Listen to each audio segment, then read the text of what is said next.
Welcome to Make Pods Great Again. I'm your host, John, back with my girl, Nikki. Nikki, how are you?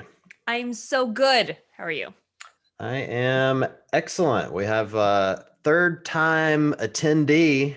Woo! Is that the right term? Ben is with us from Wad Prep. What's going on, Ben? It's anywhere between 3 and 10 appearances. So I'm very proud of that. I think it's your third, which Three puts you in at rare the top, company. right? Well, that would mean tied with Danny Spiegel. And who else? Which one other? At least one or two others. So Yeah. Honored. Rarefied air. We won't even ask to see your feet like we do with Danny. So Yeah, I might ask. maybe. You never. Maybe. I'm sure my feet nor my TikToks are anywhere near as good as hers. So It's a special skill, truly. Well, we thought we'd be talking about the Open tonight since we were having you on. We thought that'd be fun. And I got to be honest, I'm still kind of wrecked. Yes. I'm like, Yikes. I don't know. Like, I don't know what it was about those wall walks. It just kind of lit me up. What was it, Ben? Why is my lower back hurt? Besides the fact I'm old. Did you do any snow shoveling recently? No, it's warm here in Cleveland, dude. It's 50 degrees today. Dang. Oh, it'll snow tomorrow. Don't worry. No, because right before the workout, I snowboarded for 8 hours and then shoveled. We got like 3 feet of snow here in Denver. It was crazy. And I was like, this is going to just totally wreck my workout. And then in the middle of the workout, I'm like, I feel fantastic. So maybe there's something there. Shoveling lots of snow and snowboarding will warm you up. If it's your lower back, it's probably the fact, like, it's like a really hard movement to maintain like actual core engagement. Like when you flip upside down, there's just something about being upside down in a handstand position, especially with the wall supporting you, where you kind of feel like you can just relax your core.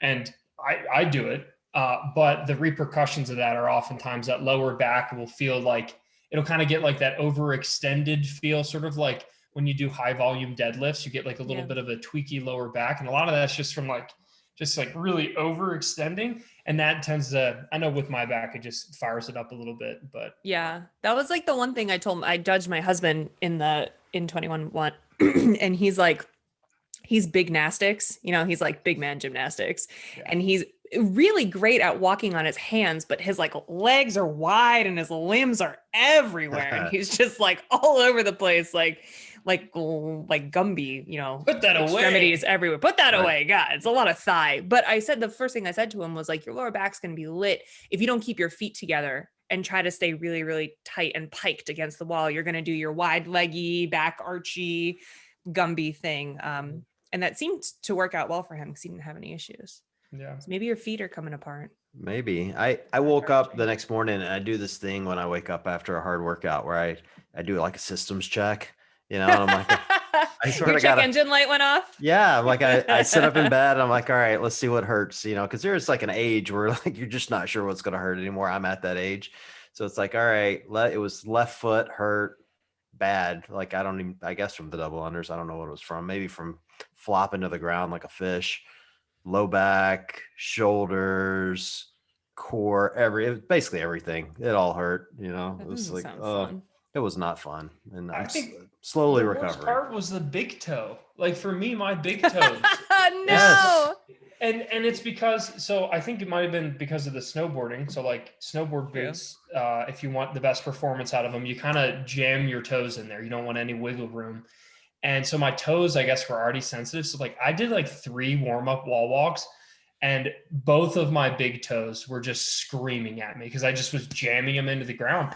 So I am proud to admit that I took paper towels and stuffed the tip of my Reebok Nanos. I stuffed those suckers tight and it was great. I had this padding and they just slammed down and didn't hurt at all. Yikes. Oh my goodness. Do you want an old dancing tip if this ever happens to you again? Oh, of course.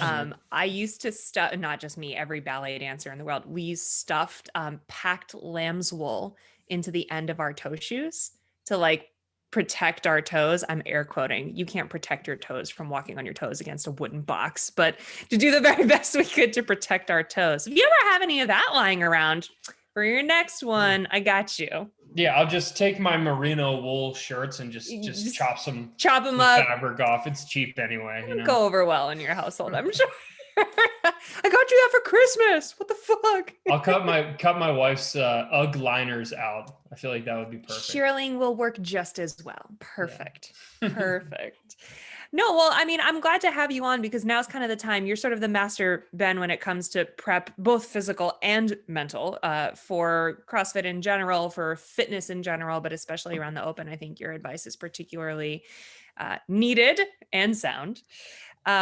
When you first heard about 21-1, I'm genuinely curious. Like, what was your reaction? What was like your first thought? Like, oh shit, everyone's gonna come to me wanting to know, or they're, I'm gonna have to prep them for.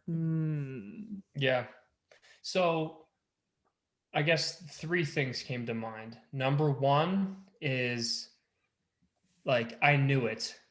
Meaning, like, I knew that the first workout was going to be something that involved almost zero equipment across the board. And it seems like that's kind of a thing every year where they do that first workout is like a very low barrier to entry. Luckily, it wasn't 7 minutes of burpees, which was probably the lowest barrier to entry out of any other workout that's ever been released. I still remember that one from back in the day. I think it's still my favorite one to date. Oh, dude. I know. I'm serious. I have benchmarked so much of my life off of that. Me too. I was like, I don't think I'm going to do it this year. Yeah, like that workout was like, I was like competing. I was actually competitive and I was just told my team, I'm like, I think I'm dropping out, guys. I'm done. So I think just like, it's a proven predictor that the first open workout will be generally accessible. So that was my first thought, like right off the bat was like, of course it was, I expected it was maybe going to be one movement, like somehow, but a couplet in this fashion with minimal equipment. I think we can actually look for the next 2 weeks, even though we do have like that standard equipment list, I still feel like they're going to be doing stuff that is very accessible for garage gym athletes. So whether that's like only pairing 2 movements together so that it maybe like minimizes the amount of equipment that you need. Anyway, that's just kind of like what I felt. I was like, this is the perfect RX version of this workout. And it's very scalable. So I liked it in that sense. And then 2, for wall walks, it's something that we practice a lot, like in the programming that we write and in our handstand courses and stuff like that. Like we do quite a bit of wall walks, but it's always been an accessory movement. It's always been like let's practice this movement. It's never been like, how can we do it as fast as possible? Because what's funny, as you know, we all know, is that the difference between like practicing with perfect form and what does it look like done for speed and when you're really tired, those are 2 very different worlds. And I didn't know what wall walks for speed would look like. Just like a lot of, Olympic weightlifters are like, what the heck are snatches for time or deadlifts for time? Totally. So sure enough, when I practiced the wall walks, it was like, oh yeah, like everything kind of goes out the window, in my opinion, in terms of speed. Like the best way to get down from a wall walk is to just splat on the ground. Like don't control it, just fall. It's way less energy. Yeah. So that was kind of like my second thought was how are we gonna, like, how can this be for time? How's it going to feel for time when I'm always used to doing it as like an accessory piece for handstand walks, like for control and quality. So I thought that was interesting. So those are kind of like the 2 big takeaways. And then the third and lowest hanging fruit is every single person out there who wishes they practice double unders more. They're like, oh shoot, I thought I had 2 more weeks to practice these, as if that was going to make a major difference. So we always get a huge influx of people that buy our double under course or just frankly email us and be like, help. It's like, what happened to the other 365 days or 2 years it's been? Did that happen? Did that happen on Thursday? Oh yeah. Yeah. We have shit. And that's why we release like a lot of content. We have it already like pre-planned out. We have all of our old double under videos and like we released a bunch of them on Instagram and, send them out via email and people eat them up. Like every single year you go to our old YouTube videos and it's like, who's here for 21.1? And a bunch of people are upvoting it. So yeah, that's the 3 different things. So Well, interesting. I'd like to say for the record, I still don't know how to do wall walks for speed. So Um, there we are. It was weird though. Like I've done wall walks for a decade now, and it's never had never discussed with anyone about hands being on the line and feet being on the wall. Like all those little dynamics that threw me off. I was literally in the first rep and Saxon yelling at me, "Put your hands on the line." I'm like, "What? What are you talking about? Like, I didn't read the rules. Let's go. Come on. Like, let's figure this out." So that part was a little mentally taxing on me. Like to yeah. have to every time coming down, having to remember, all right, put your fingers on the line, get your feet on the wall, get Yeah. your feet up on the wall. Now you can move your hands. And it's like, Uh-huh. I didn't have that muscle memory of which one should be moving first. And I found myself like kind of waddling on my hands because I'd lead with the wrong hand because my feet are in a weird position. Totally. Oh, it was so awkward. Yeah, I mean, we need the standard, right? Because it's a competition across the board. So I like that. But I also like kind of, Ben, like what you were saying, I think the standards helped a little bit in the control aspect of it. Because you couldn't really just fall. You like had Right. to have your hands on the line before your torso could hit the ground. And so I think that there was a little bit of caution there on the part of CrossFit being like, well, we can't really let everyone just crash into the floor every time. Yeah. I don't So know. I that saw a was- Have lot of everyone break their videos. neck. Yeah, I saw a lot of people I falling. mean, you gotta just take it easy, everyone. I tested it like in the warm up because I asked, like, that was one of the first things I asked. I'm like, well, I'm not dumb. Like, I know the fastest way down is to fall, right? So I asked, I'm like, if I touch the line, can I drop? And they're like, yeah, if you want to. And so I climb up on the wall and I got long arms. So I touch out there and I just let my feet come down. I'm like, all right, I'm not doing that a second time. That was Yeah. not You fun. knock the wind out of yourself. Yeah, it should So you got to hurt. pad your toes. And, Right. and everything Stuff else. shoes. Yeah, and everything Oh. else. Literally. Yeah, I think it's interesting because I don't think anyone had ever practiced those standards before. Totally. I certainly had never seen those standards. So I like it when they like introduce new standards. These ones kind of actually made sense. I think so too.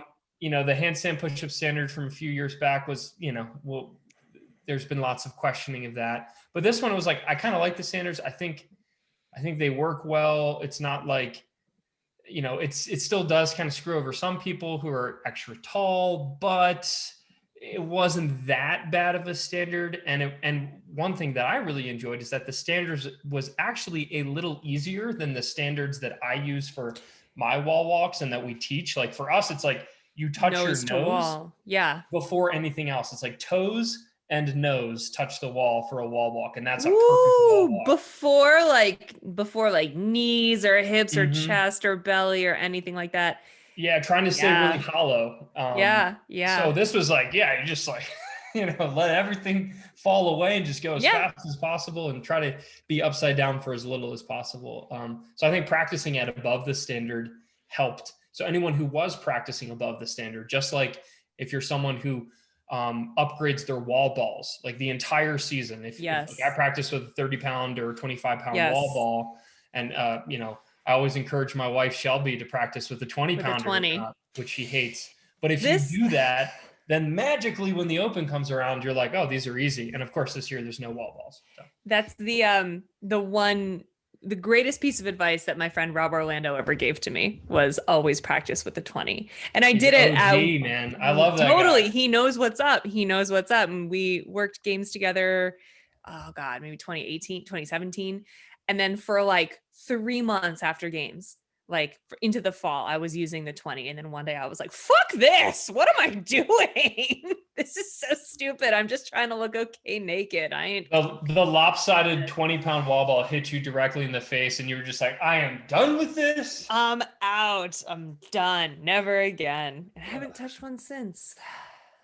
Well, for one, I'm never doing that workout again unless it's in the Open. Like it was brutally hard on my body. I will say if I did it over, I made a crucial mistake. I think Ben, you picked up on it in my story, but I didn't go hard enough early. Like you said it a minute ago, like you want to stay under tension the least amount of time or inverted the least amount of time. And I was the early rounds, so round 1, 3, 6, and 9, I was taking the wall walks like kind of methodical, and looking back on it, I'm like, shit, I was like inverted way too long.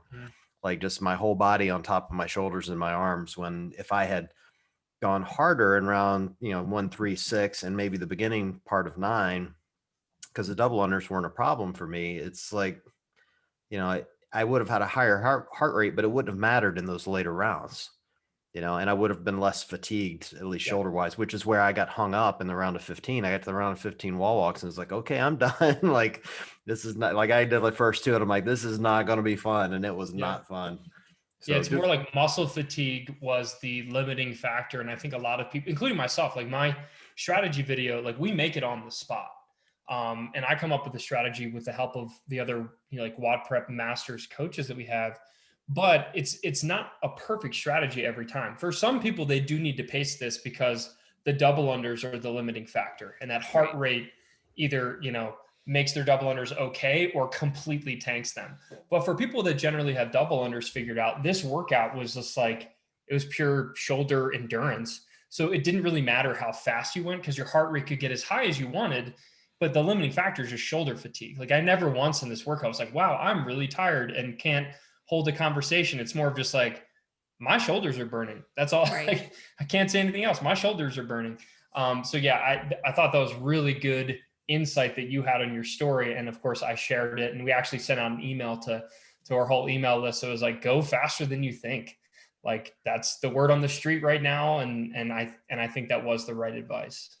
Yeah. So Ben, tell us a little bit more about your process. I'm so curious because you've got this, base of people who do to figure out, okay, this like literally how should I tackle it? Mm-hmm. And you're faced this year with 3 instances where, they announce it and you got to tell people, like people are coming to you, like literally Dave Castro says it and everyone's like, Ben, what do I do? So how do you handle, figuring out exactly what to tell all these people during the Open? Yeah, it's a very frantic time. Totally. And I will admit, when they announced it was 3 weeks instead of 5, there was like huge sigh of relief, because it's normally 5 weeks of pretty intense work weeks. Specifically Thursday, a lot of times I'll come to the office and I'll be here from anywhere from like 4 p.m. all the way through. Last time I locked this door behind me at 3:45 in the morning. Because I'm in charge of making sure that all the pieces of content get released on time. Now there's even more divisions, so we have more intricate strategies. Like for scaled, like when I practiced the scaled version of wall walks, the first few reps, I was like, these are harder. And then I kind of figured out like, okay, they feel weird in the beginning because there's more core involved, but they're not harder anymore. But at first it was like, it kind of like threw me for a loop. I'm like, do I tell people that these are harder? So I practice all the movements really quickly. I make sure that I'm on top of the rule book. And what sucks a lot of times is there is a very, let's just say, there's a very big gray area for a lot of the rule book. It's like top of the shoulders. Well, what is the top of the shoulders? Like how far can I pull my shoulders down before I make this measurement? Like there's all these gray areas. Then I kind of have to flirt the line with it. And then another big thing was like, I think in the announcement video, like they didn't meet the standard of facing the wall before the workout started. And like, that's like one of the big things people were already like asking me about, like, does my entire first round not count? And I'm just like, I don't know. I'm not CrossFit HQ. So all that aside, like what we do is like the workout's dropped. As soon as it's dropped, I'm on the phone and texting my team of coaches, and we're all brainstorming, like just like quick one-liners, like what's a piece of advice you would give on various movements? Is this a workout that you need to pace, or is this a workout where you need to go really hot if you're trying to get a good score? We talk about specific strategies for like the actual rep schemes in the workout, all those kinds of things. We spitball them. And then eventually I make my way over to my whiteboard and I just draw out the entire strategy. Normally what I do is I take each movement and I talk about each movement specifically, like what are the intricacies of your double unders in this case, or what are the intricacies of the wall walk? Come up with like 3 to 5 coaching points for each movement. And then an overall strategy, like how would you pace, each round? How would you do this? Or how would you think about like, what's a mantra you can tell yourself? So I do all of that as quickly as possible and as effectively as possible using the team that I have.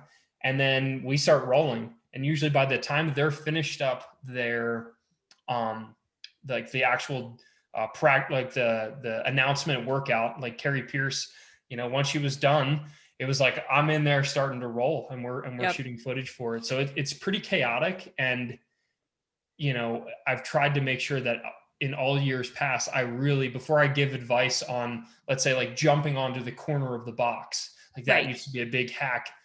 And then eventually I think they like threw in a line one year where you're like, you can't do that anymore. Like for the box step ups last year, that clean and jerk box step up workout, they like threw that in there. So it's like, we have to be on top of it, because the last thing I want to do is give bad advice or slow advice. I don't want people waking up in the morning the next morning and not, you know, going to their 6 a.m. class and my video's not up. So we just like, I work my butt off with the rest of the team to get everything posted by a minimum of 5 a.m. Eastern Standard Time. And then throughout the weekend, I send out email updates, and we talk to like our coaching group that we have, like a little paid coaching group. And we're just sharing like all the different changes and developments and tweaks. Like a few years ago, in one of the workouts, there was 25 toes to bar per round. Can't remember which one it was. I think it was the 2018 workout. There was 25 toes to bar, I think, each round. And overhead squats? No, it was double unders, cleans, and toes to bar, I think. And it was heavy squat cleans. Yep. There was like multiple rounds. You remember that? Yep. I forget, and they got heavier. Yeah, they got heavier. Yep. That workout. Well, I made the bold claim in my video, which I am like, I guess, like known for doing, is I tell people to do singles when common practice is not to do singles. So like toes to bar, chest to bar pull-ups, bar muscle ups, like a lot of those gymnastic movements, I'm just like, do singles. I promise you, you'll do better. Do singles. And I had so many people say, there's no way you can do well in this workout doing singles. So of course, like I tested it myself, made it all the way to like one of the farther rounds and posted like a really good score. And I released a video of me doing it exactly with the strategy that I recommended. So sometimes I have to like defend my thesis to naysayers and haters. So it's a crazy weekend. Let's just put it that way. Well, and that was my next question, is like, when do you guys do it? Like, do you technically, I know you said you would sometimes practice the movements real quick if they're like weird, like you hop on the wall real quick to figure out the scaled version, but like, I assume you and your coaches actually have to sit down and do the workout, because sometimes you don't know what the stimulus is or how it's going to feel until you're 7 rounds in. And then your advice after just looking at it on paper might not be the same as your advice when doing it in real life. So do you guys have to like watch the announcement and at like 8 p.m. be like, all right, honey, I'm going to go work out now? Like, you know, for most workouts, we don't have to do that, because, you know, like Rich Froning, Matt Frazier, and I'm not saying we're anywhere near that level, but like an experienced CrossFitter, especially an experienced CrossFit coach, they can look at a workout. Like CJ, who's our head programmer, he can look at a workout and be like, this is the round you're going to get stuck at. Here's the score that's going to be good. And then like, he's pretty dead on, right? Like he called that like a good score in this workout is going to be getting to the, at least a good, for our standards of like high level RX, you know, trying to get to like the top, like couple percent. It's like, if you can get to the 210 double unders, like that's a really good score. Yeah. And sure enough, he and I were both just a couple reps short of making it to 210 double unders. So he's really good at like seeing and noticing those things. So very rarely do we actually have to practice the full workout. Normally it's like bits and pieces, or like we'll attack one round. If it's, let's say it's like a bigger workout with multiple rounds, we'll attack one round and be like, how did that feel?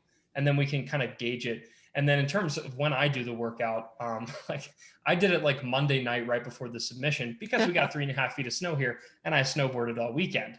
But for like most of our other coaches, and usually we try to get it done on Friday, even if it means like 0 hours of sleep for me, I'll still do it just so that I can make sure that like I can like really put that stamp of approval on my suggestions. And I'd say 9 times out of 10, everything we say is like, yeah, it's, you know, it's high volume deadlifts, box jumps. It's high volume cleans. Like, I know you should do singles on these. Like a lot of this advice is just repackaged advice that we've already shared in years past, just with a slightly different stimulus. So the wall walks were the first thing where it's like, wonder what that's going to be like. Shitty.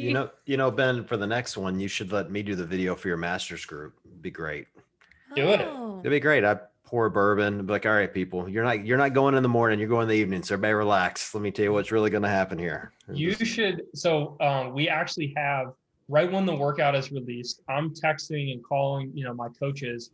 I do the public video, and I keep pointing this way. And I know we're on a podcast, so a lot of people aren't seeing this hand motion. Well, like 6 to 7 people watch it on YouTube. So okay, so for the 6.5 people who are watching this on YouTube, I have a video studio in the back. That's where I'm shooting, my strategy guide.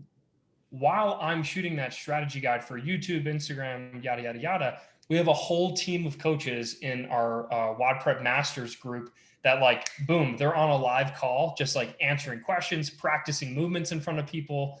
It's like a full blown, like live behind the scenes, like, here's how we suggest hitting this workout. So John, I can extend to you a formal invite on Thursday night if you want. Let's do it. Wow. I was on their master's call, Nikki, not that long ago. It was really awkward because they kept asking questions like, why are you so awesome? And it was really weird. When did you get so handsome? I know. We didn't realize your eyes were so pretty. Can you blink some more? It was creepy. It was really creepy. Yeah. No, it was good actually. It's always fun to like talk to other masters, people that are kind of struggling with all the same stuff, because there is a difference. Like I'd never believed it 10 years ago, but now that I've kind of crossed far into middle age at this point, I'm starting to like feel the effects of workouts that I used to recover from pretty fast. I'm not recovering from anymore, and so it is nice to be able to talk to people that kind of suffer those same, you wake up, your ankles hurt and you didn't actually do anything yesterday. They just hurt because you're 50, so it's fun. Well, Ben knows because his big toes hurt. He just wakes up and his toes hurt. You should on Thursday night, you should show up and give everyone, like, your piece of content that you bring to the table is your systems check, your morning systems check. Mm-hmm. Hey, look, first of all, I do really good CrossFit math. So CJ and I probably have that in common. Like, so I knew this. I've been kind of like pseudo depressed over 21.1, if I'm being honest, because I know what I should have scored and I know what I actually scored. And I'd already, similar to what you guys are talking about, like I knew where the score was for me. It was getting in that round of 150 double unders, and I needed a little better than a minute to get them done because I do double unders well. Even fatigued, I do them better fatigued than not. So I'm like, if I can get back to that round 150 double unders with a minute to a minute and a half, I will knock those out, and I'll get 1 or 2 hands, wall walks, and that'll be enough to beat people in my age division because nobody's getting back to that wall, And I screwed it up at the beginning. What I didn't do and what I should have done was sit down and actually do the math of how long each wall walk will take. And I think I would have self-corrected how fast I needed to go at the beginning. So I'm just going to say what you didn't do and what you should have done was do this again. Yeah. Well, because you knew. And I said this on our last podcast, John's a one and done guy, but the whole reason to redo is when you learn something like that in the first one, you learned that you went too slow in the beginning. I'll get to do it again. So the one thing about Cliffside is that the twins will almost always make us do redo 6 months later. Oh, cool. That's very cool. So I'll redo it again, half a year from now. So I don't know, like the ego part of me has been saying, go do it, go do it, go do it. The smart part of me has said, nope. There's something heavy coming in 21.2. My low back's already a little tweaky. Like what I don't want to do is run into a heavy deadlift or a heavy clean or God knows what and have to deal with that again. So one and done. I'm not trying to prove anything this year. So Ben, what is coming? You're good at sort of like looking at the patterns and thinking of what's coming down the pipeline.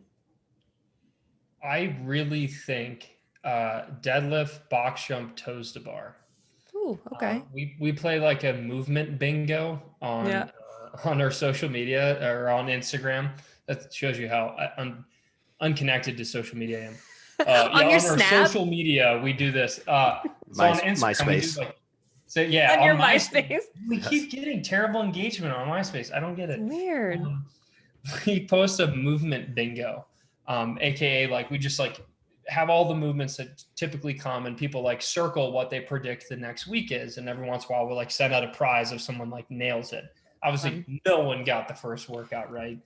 I wouldn't be surprised if there's like, we have 3 workouts. I wouldn't be surprised if there's a new movement in each workout, just because like Castro seems to really enjoy that the last couple of years, just like making up new movements. So maybe it's not deadlift, toes to bar, box jumps, but the deadlift box jump combo is a very common one. A plyo box is something that they did say was on the equipment list. With the barbell stuff, I don't know if they're like concerned with like space overhead for people. So like, I'm thinking the deadlift is probably the easiest thing to program that won't involve like lots of space. Like that's probably why we saw a wall walk instead of handstand walks. And then we know we're supposed to have a pull-up bar. I think the easiest space requirement for a pull-up bar movement is toes to bar. Like that's even easier than pull-ups because like you don't have much like headroom above the bar. Yeah. Yeah. So I don't know that, and I'm probably reading way too into it, and it'll be a workout that not a single person can do with their equipment. Right, of everyone, course. but that's just my gut instinct is something like that, like an easy, one of those workouts where it's just, I guess this was kind of a 15-minute AMRAP, so we might see a long one, and then we're going to see a short one. Maybe that's kind of what I'm thinking. Like, this was that medium one. We'll have a short one. We'll have a long one. I think that a short one will be paired with a 2-parter. Like a short one will be like burn your lungs or tax, one muscle group and then lift heavy somehow. And I wouldn't be surprised if the lift heavy was something we haven't seen before, like you said, like 1 rep maxes we've done, like all that stuff that we've done. I wouldn't be surprised if it was like 3 rep max front squat from the ground. The floor. Yeah. Something like that. But I hear what you're saying with the overhead, and so I wonder if like traditional overhead, like we're not snatching and maybe we're not jerking, but maybe we've got devil's presses coming or something like that. Maybe. It's so hard because like we can make all these assumptions. It's just like, it doesn't matter what we say.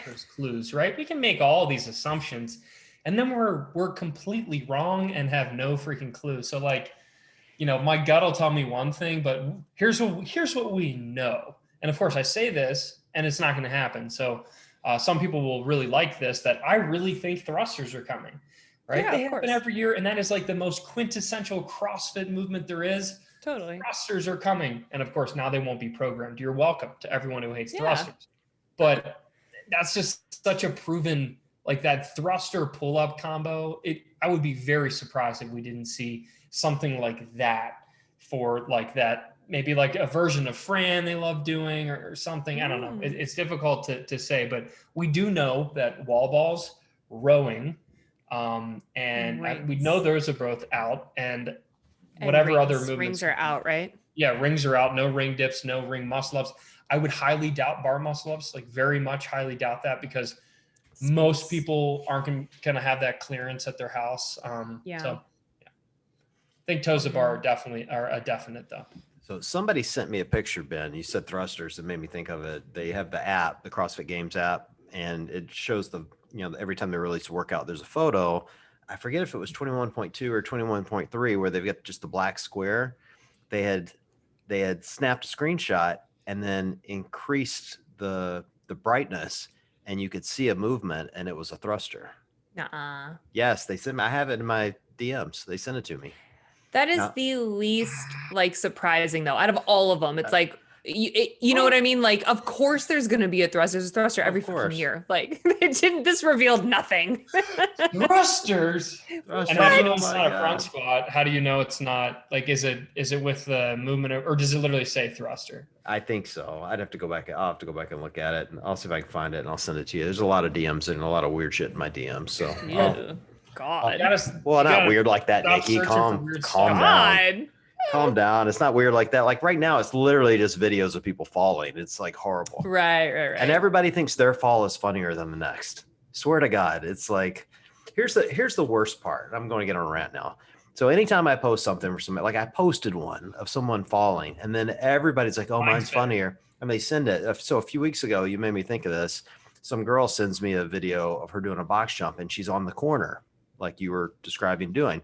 She misses the corner and lands on her hoo-ha, right? Oh, God. And she hits it hard. Terrible. Like you can hear it too. It's like, Big Oh hit. no. And it was a really funny video. But then all of a sudden I'm getting box jump fails. And those are the worst because now it's like bloody shins No, and people falling on their head. And I'm like, will you people please quit sending me these violent videos? They're giving me nightmares. Like I made the nightmares. mistake of asking, like I had the exact same thing. I was going to say this if it didn't take a turn for box jump. I'm saying it anyway. I have like this padded, I keep pointing in the back, but I have this padded box that this guy sent me. He made something called a Roo box. I'm not like sponsored by him or anything, but like he basically made an awesome plyo box, a 3-in-1 plyo box where every side and corner is padded with like foam, like really high density foam. Yeah. AbMat just made one of those too. Yeah. So AbMat bought him. Yeah, they're awesome. When I saw that, I just saw it on their website like a couple weeks ago for the first time, and I was like, this is fucking genius because I don't want to hit my shins, but I hate jumping on soft plyo boxes. Exactly. They're not stable. And that's for me too. Like when I'm like really cranking it up in the middle of a workout and like trying to get a great score, like I will risk that injury. But I still have some scars on my shins. Same. Anyway, so I made a post about Rubox, and now I think again AbMat bought it, and it's now like something by Rubox. Anyway, this guy used to be a cabinet manufacturer, made this thing. It's amazing. I made a post about it and then said like, has anyone had any bad box jump fails? DM me and tell me your story. Nope. Oh my God. Don't ever do that. I saw more blood and gore there than I have in any Quentin Tarantino movie. Dude, I've literally had people send me photos of that they've taken from the emergency room prior to stitches where you can see bone. And I'm like, what are you doing? Like, what made you think I wanted to see that? That's the way I respond every time. I'm like, what made you think I want to see that? They're like, oh, it's funny. I'm like, what? I want to be famous. No, you guys, this is making my butt tingle. Let's not. Oh, well, now we know what makes your butt tingle. So that's good to know. I don't like it. Oh, those actually aren't the worst. The worst are the snatch videos. Those are the ones that freak me out. Back of the head barbell. Oh God, I hate them. Like, and it's really rare when I'll use one. Mostly because they freak my mom out. Like, my mom will message me. She doesn't know squat about CrossFit. She's the one watching this, by the way, and she doesn't know much about CrossFit, but she hates those videos. And she would, if I ever posted a video of me snatching, she'd be like, I knew you were going to make it, but please don't post those. They scare me. Mama Wooly. I know. She loves her little boy. What can we say? Oh, she does. What can we say? So, hey, we're getting kind of close on time here. So Ben and I are doing a fun thing, Nikki. Tell me. We're giving away games tickets. Right. That is fucking cool. Actually, I should say Ben's giving away games tickets. I bought my games tickets, and the next thing I know, Ben's buying the whole row next to me, and I think either behind me or in front of me. I forget which. But he's got two whole rows. And so I was like, where are your seats? And then you send them to me. And then I was like, perfect. I'm buying 2 rows. Yeah. He bought them all. Like, he just was like flinging dollar bills at CrossFit. Damn, making it rain. All right. What's the deal, guys? Like, how do people go to the games with you guys? So here are the deets. Basically what I think I have more fun at competitions meeting people and hanging out with people than anywhere else. Like, that's like my idea of like the best time ever is like going to Wadapalooza or Madison, Wisconsin and hanging out.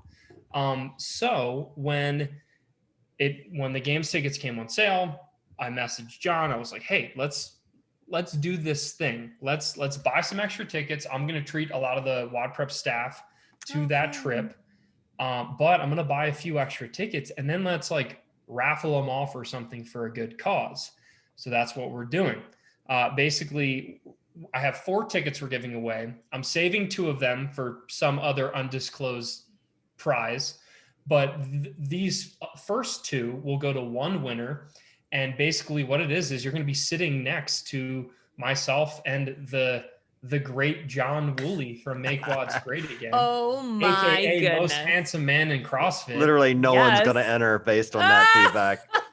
They're like, well, we wanted to go to the games, but screw that. I got to sit next to that jackass. Yeah.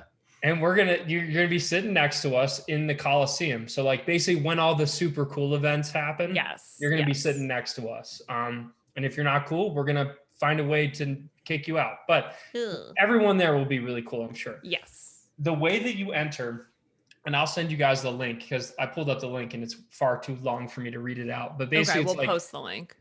okay, there's a bunch of different ways to enter. Let me see. One of them is to like sign up for WOD Prep's email list. And granted, when you sign up, you will get emails. And yes, I will try to sell you things. It's just like, it's a crazy world we live in where businesses try to sell things on the internet. So just fair warning to everyone. But they're going to sell them shit that is going to make them better at the open. So like, now's the time, people. Now's the time. I'm not selling supplements that don't work or laser, hair growth devices. Ooh, that actually does work. I'd actually be down for that. That'd be fun. Yeah, me too. Actually, can we do a laser hair removal giveaway? Because homegirl could use some. Maybe I'll add this to the yeah. ways to enter. So you sign up for WOD Prep email list. That'll get you entered into one. Okay. You subscribe to Make WODs Great Again or Make Pods Great Again on YouTube. So that'll bump the view count from 6.5 to like 7, maybe 7 10. or 8, maybe, Yeah. maybe. At least. So that would get you an entry. There's refer friends to get an entry. So basically like you share that page on whatever social media thing exists. And then the one that's really near and dear to our hearts is donate to 1% for Fitness. So 1% for Fitness is actually a nonprofit that I founded. Nikki, I told you about it back when it was I was actually just going to ask. Yeah, it's like, so this is like one of my back favorite when it was ideas called- that I've ever heard. Yeah. So it was formerly known as United in Fitness. United in Fitness. United in Fitness, but then that was confusing with United in Movement. So you were like, I need to. Bingo. And I'm confused right now even talking about it. So we changed the name. The name is now called 1% for Fitness. And if anyone is familiar with Patagonia's 1% for the Planet, it's one of the most successful nonprofits for the world that's ever existed in terms of like taking money and then giving it to grassroots organizations that are making a big difference, but often have a hard time like getting any public recognition, right? So what 1% for Fitness is the fitness version of 1% for the Planet. So our goal for 1% for Fitness is to combine the fitness companies and fitness people of the world, get them to pledge up to 1% of their annual revenue, if it's a business, or maybe of their salary, or just give anything really to 1% for Fitness. And then that nonprofit takes that money and then gives it to nonprofits for specific projects that they need it for. And the classic example is like, so WOD Prep, the company I own, we were able to donate a little over $8,000 to United in Fitness, or 1% for Fitness is now what it's called. We donated a little over $8,000 from 2020. And then what's cool is that money now has already been used to support Redemption Road CrossFit. We're going to be doing stuff with the Phoenix. We're doing stuff with potentially Steve's Club. Cool. So like we're Very taking cool. that money and we're able to directly take that money and give it to the people who need funding for various projects. Like I know the Redemption Road CrossFit guys, they need a computer to edit video so that they can share the amazing transformations that are happening in prison with people outside of prison. There's like a huge literal brick wall there separating it. So the correctional facility is letting them have a computer with video editing software so that they can shoot their own videos, edit them, and then I'll be able to like share them on my channel. Like they can actually share these stories with the world, because if you heard the transformations that were happening in the prison because of CrossFit, it'll like blow your mind. It's absolutely insane. But anyway, so that's one way to enter the giveaway, is to donate to 1% for Fitness. I love the idea of this organization that you put together, because I feel like oftentimes people are stuck not knowing like where to donate or what exists. Like you guys have done the hard work in researching these grassroots organizations, making sure they're legit, right? Because that's always a question, like, where's my money going? Making sure they're legit, making sure that they fit the criteria of, okay, you guys need to get off the ground. You need a literal thing. You're not just like, everybody just needs money, but you have a program, or you have an object that you need to purchase, or you have a thing that's going on that's important, and you fit within the standards of what our community would want to support. You're using fitness to enrich people's lives, or you're focusing on the health and wellness of your community. And that's really important. So to me, like when I'm looking for somewhere to make a charitable donation, like it's kind of a lot of legwork to figure out how to do it right and to feel good about it, Yeah. you know? And so the fact that you guys have kind of made this conglomerate of like, you know, we did the work and now there's all these different organizations that we're helping out, I think to me makes it like super legit and super easy Yeah. as a And that's, donation choice. you did a better job than I ever would have explained it. That, like that is it. Available for hire. Because it's so difficult to like everyone always has this skepticism, and frankly they rightly should when it comes to giving to nonprofits, because there's bad examples, like, you know, I mean, I'm not going to name any because I'll probably get sued or something, but like there's some bad examples where it's like where nonprofits are just like lining the pockets of the executive director of the nonprofit. I am the executive director of 1% for Fitness, and I am taking $0. I assure you, we're passing, at least until we get way bigger and we actually have to start hiring other people. Yes. Like right now, we have an application process for companies like Redemption Road CrossFit and the Phoenix and Steve's Club, and Back on My Feet is another one. It's like a running club. Oh, cool. Where basically they're helping homeless people, where they give them running shoes and teach them how to run, and that fitness is transforming their lives. Like we're finding organizations like this, fully vetting them, making sure they're legit. And then it's the companies of the world, like WODPrep, like Rogue Fitness, like Fringe Sport, like, you know, all these big companies, they don't have time necessarily to like hire someone to vet all these nonprofits. Totally, it's just like, we want to be that vetter of nonprofits. We want to find these organizations that are making a really big difference, and then just be like, hey, send your money here. It's we are a legit nonprofit, and then we're going to pass it through to all these smaller grassroots organizations. And even some of them could be like a for-profit gym. Like there's a lot of CrossFit gyms that are for-profit that have like scholarship programs to sponsor at-risk youth. Boom. That's a good thing that we can support. So I'm super excited about it. It's like very in its infancy. I'm still working on changing the domain name over, but yeah, we are looking for like volunteers. We can pay you $0. But that I'm just super passionate about it. I love 1% for the planet. And I'm like, the fitness industry needs this, like a uniting body to help make fitness more free and accessible to communities that wouldn't otherwise be able to afford it or have access to fitness. Those are the people's lives who can really be changed by fitness. Yeah. And I didn't even realize at first, like, I'm just thinking about like me, where I want to donate with my money, but it's a perfect model to get to large organizations that, like, you know, they have a lot more money to give, but they don't have internal people dedicated to charity. So like that, this is perfect for them. Exactly. So that's the goal. Cool. Like, so like, I feel like I should start 1% for John's guitar collection now. Ooh, yeah. What do you think? Or John's shoe collection. That could be even more productive. Then it stays in the fitness realm. 1% for Nikki's baby's scholarship college fund. Yes. Help. Someone help. 1% for baby Brazier.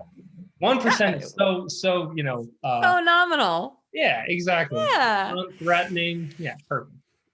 Well, we will post the links to this, to different ways that you guys can enter to win games tickets to hang out with these schmoes. And also, I think, you know, you'll be able to find the link for 1% for the planet and for WODPrep. And I think even if you aren't interested or the games are not a motivating factor, sign up for WODPrep, because you got 2 more weeks and you could really make a difference in your performance, and you won't be pseudo depressed about your score like John was. Yeah. Well, and hey, if you want to be depressed, you should sign up and come to the Masters group, and I'll be there Thursday telling you how to be depressed. It's going to be great. It's going to be so good. Yes. John, if you just stopped unsubscribing from my email list, then maybe you'd get all of our best tips. Come on, dude. Well, unfortunately for me, you have my phone number, so you just text me. There's nothing I can do to escape. So I've got you in my claws. One quick note is that on the link for the competition page where you can get your entries to win, we also have a little caveat. If you can't make the CrossFit Games for whatever reason, COVID still exists. At the time of us giving away, we're sending you a free barbell. So there is no reason not to enter. It's either free barbell or sit next to us, which obviously sit next to us has a much higher value. Way better. Factor in John Woolley's looks. And also the 2 babes that are in the picture with us that are wearing WODPrep shirts, they might be in attendance. So that's, you know, that's a whole nother thing. We have some very handsome people at WODPrep. That are the give very John handsome, a run for their money. Yes, the very handsome WODPrep crew. Right. So mine is bad. Should be fun. So yeah, everybody show up. Well, Ben, this is fun, man. I'm glad you joined us. And thank you. give everybody some tips. When we screw up 20.2, we're all going to blame you. You're going to just watch your subscriptions, just clicking off one after the other. Like, damn, that I shouldn't have gone on that show. We're gonna have the video ready. I'm committed to staying up as late as possible. So for all the 5 a.m. Eastern Standard Time exercisers, YouTube should have my video by then for 21.2. Good for you, man. Fingers That's crossed. dedication. That's very cool of you. Well, you actually know why? Because when I get it done, I give myself a cookie. And cookies right here. Oh. So I incentivize my work with snacks. So there, that's the secret. I don't even need incentive to have snacks. Me either. I just have snacks these days. Yeah, Nikki's in full snack mode right now. It's great. It's the best. As you should be. Yes. Yeah. All right. Well, it's been fun, guys. We appreciate it as always. Ben, Nikki, great to see you. Second night in a row. And for everyone listening, we appreciate you guys joining us. And good luck in the Open. And we'll chat with you guys soon.